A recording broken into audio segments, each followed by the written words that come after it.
Napilitan nga mapaaga ang panganak ni Sarah dahil nga sa sobrang stress at depression, lumabas si Baby noong March 26, 2023. Na supposedly lalabas nga si Baby dapat ng April pa 2023. Dahil nga sa depression at stress na inabot niya nga kay Tanch nung bumalik sila sa Amerika, is napaaga ang panganganak niya dahil sa gabi-gabi niyang pag-iyak. So, para may salba ang bata, kailangan lumabas ito ng maaga. Ito ang tinatawag niyang miracle baby dahil nga nung lumabas nga si Amara, is doon na siya tuluyang napahagulgol na nasabi ni Sarah sa sarili niya na worth it ang lahat dahil nagkaroon na siya ng tinatawag na sa kanya. Na sa kabila na nangyari sa kanila ni Tanch, mayroong magandang regalong naidulot ito sa huli kahit na labis siyang nasaktan at labis siyang parang pinagkaisahan nga sa Amerika. Kumusta ang pakiramdam mo, Sarah? I'm okay. At okay lang din si Bebe. Teka, bakit kailangan kasama si Army sa pagpunta dito? Hindi ba pwedeng ikaw na lang magpunta dito at hindi na siya isama? You know naman na may kotse si Army, di ba? At sa kanya ako nakatira ngayon. Siyempre, ihahatid niya ako kasi siya lang ang may kotse. Alangan naman mag-commute ako. Kailangan talaga naka-holding hands pa pagpasok dito sa ospital. Hindi ba pwedeng pag-alis ko na lang kayo maging sweet at ngayon maging civil na lang muna tayong tatlo? Kailangan talaga, tansya pamukha mo sa akin to. Pero sige, total nandito ka na rin lang. Tulungan mo na lang ako. Tinulungan din naman kita dati, di ba? Maging civil na lang muna tayo para sa baby ko. Sarah, pwede ba? Itigin mo na yan. Di ba ko na rin may sabi kakapanganak mo pa lang, baka mapinat ka? At pasensya na, siya talaga nang pumilit na si mama kaya isinama ko na siya. Tulad nga na sinabi ko, siya yung may kotse. At isa pa, tapos na tayo, diba? Napag-usapan na natin to, move on ka na rin. Katulad kung mag-move on na, kaya dapat ikaw, move on na. Huwag na natin papasakitan pa ang isa't isa at maging civil na nga lang tayo para dyan sa baby mo. Kay baby Amara. Sarah, wala akong masamang intensyon. Hinatid ko lang talaga si Tanch. Maya-maya aalis na rin ako. Sana huwag ka nang magalit kay Tanch. Tanch, mahal, mauna na ako. Sige Sarah, mauna na ako. Magpagaling ka. Pinangalanan ni Sarah ang kanyang baby bilang Joey Amara Garcia. Pagkatapos nilang lumabas nga ng ospital, ay agad-agad niyang inasikaso nga ang mga papers ni Joey kahit nga hindi pa siya masyadong magaling at hindi na niya inaasahan na tutulungan siya ni Tanch.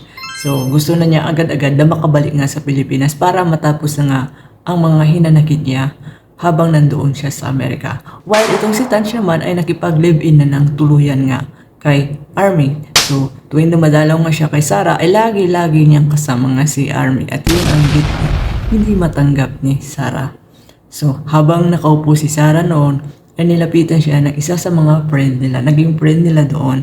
At isiniwalat nga dito ang mga nalalaman niya. Hi Sarah, kumusta ka na? Kumusta naman si baby Amara? Sarah, may sasabihin sana ako sa iyo ha. Pero sana makinig ka muna bago ka magalit sa amin. Pwede ba yon? Feeling ko din kasi nagigilty din kami sa nangyari. Feeling ko may kinalaman din kami kaya sasabihin na lang namin sa'yo baka kasi sa ibang pamalaman. At saka isa pa nakukonsensya na kami. Sana pakinggan mo naman kami bago ka magalit sa amin at sana maging okay tayo bago ka bumalik ng Pilipinas. Achi, ikaw pala. Ito okay lang, medyo okay na. Konti na lang talaga yung mga asikasuhin namin at makakauwi na kami ni Bebe. Ano nga pala yung sasabihin mo ha, Achi? Tungkol kay Army at Tanch. Sarah, gusto ko lang mag-sorry kasi nga hindi ko nasabi sa'yo about them. At pakiramdam ko tuloy, pati kami, tin rider ka. Sarah, ayoko naman talaga na gawin yun ni Army. Kasi alam ko naman na masasaktan ka, may masasaktan sila. Pero kaya lang, hindi ko rin in-expect na papatol din kasi si Tan sa kanya. Akala ko, napakatatag ng pagmamahal na siya yun. Pero saglit lang yun. Binula-bula lang siya ng pinsan ko, pumatol na siya. Sarah, gusto ko sanang malaman mo na wala kaming kinalaman doon. At pinigilan ko nga si Armin na pinsan ko na iba na lang, wag na si Tanch. Kaya lang, ayaw talaga papigil eh. Nung una akala ko crush lang. At saka lang, tropa-tropa. Pero hindi magtagal, parang yun na. Nagulat na lang kami. Seryoso na pala si Armin sa kanya at sila na. Sarah, sorry talaga. Ginawa ko talaga ang lahat para pigilan sila. Pero I'm sorry. Talagang maski ako nagulat talaga sa nangyari. Sana lang mapatawad mo kami. Okay lang yun. Blessing in disguise na rin ang nangyari kasi nalaman ko na rin kung ano talaga ako kay Tanch at mas mabilis talaga siya matukso sa iba. Kung nga dapat magpasalamat sa'yo dahil kung hindi dahil sa'yo, hindi ko alam kung saan kami tutuloy. Salamat ha, dahil pinatuloy mo kami dito. Lalo na ako, pinatuloy mo ako dito. At gusto ko rin magpasalamat sa lahat-lahat na nagawa mo sa amin, sa akin at sa anak ko. Salamat din sa'yo. Pero huwag mo nang isipin yun. Ganon talaga. Sa umpisa pa lang, alam ko naman na yan si Tanch. Mabilis na siya matukso sa iba. Hindi ko lang talaga in-expect na si Army ang ipapalit niya sa akin. Pero wala na akong magagawa. Mag-move on na lang ako pagbalik ng Pilipinas. Magpo-focus na lang ako kay Amara at sa pagpapalaki ko sa kanya. Tapos, hayaan ko na lang si Tanch. Buhay niya naman yan eh. Pinili niya yan. Ang importante sa akin, ang anak ko, ang mabigyan ko siya ng magandang kinabukasan. Kaya wag mo nang isipin yun, Ache. Thank you for your forgiveness, Sarah. You don't deserve her. You deserve someone na yung totoong magmamahal sa'yo. Yung totoong tatanggapin ka at ipaglalaban ka talaga at hindi matutukso sa iba. Si Tanch, mabilis lang siya matukso. Pero naniniwala ako na mayroong pang darating na magmamahal sa'yo.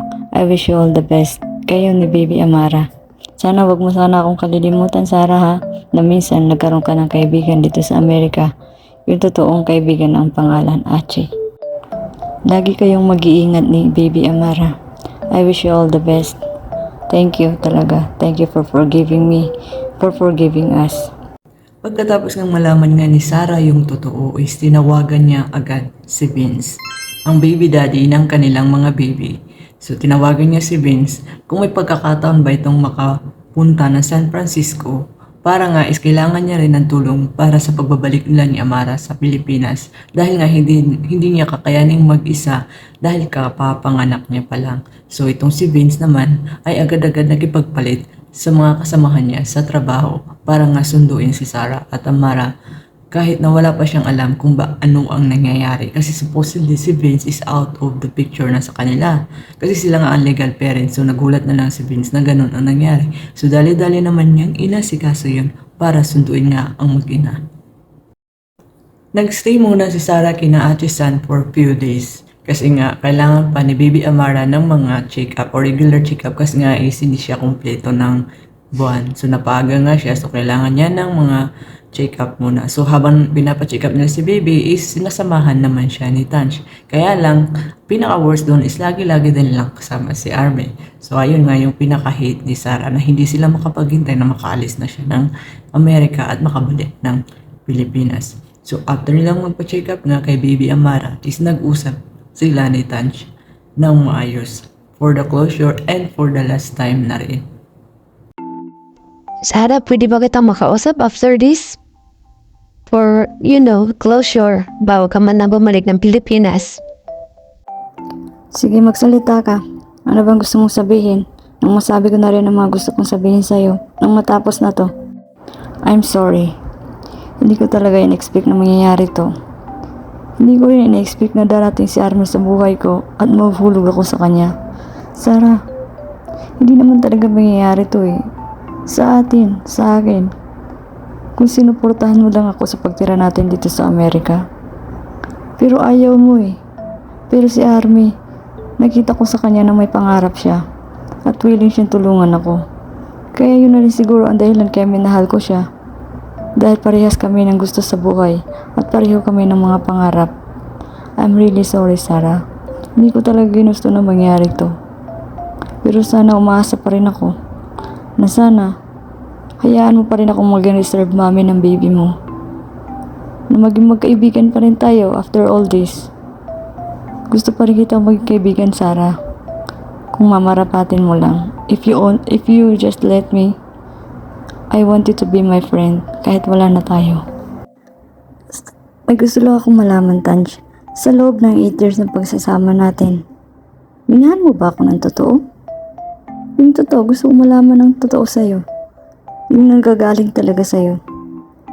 Kasi hanggang ngayon iniisip ko, minahal mo ba talaga ako? Yung kasal natin, totoo ba yun? Lahat ng vlog natin ay pinapakita mong sweetness. Totoo ba lahat ng yun? Kasi napaparaning na ako kung ano bang kulang sa akin kung bakit pinagpalit mo ako ng ganun-ganun lang. Ganun ba kababa ang pagmamahal mo sa akin? O baka hindi mo lang talaga ako mahal kaya nagawa mo sa akin to?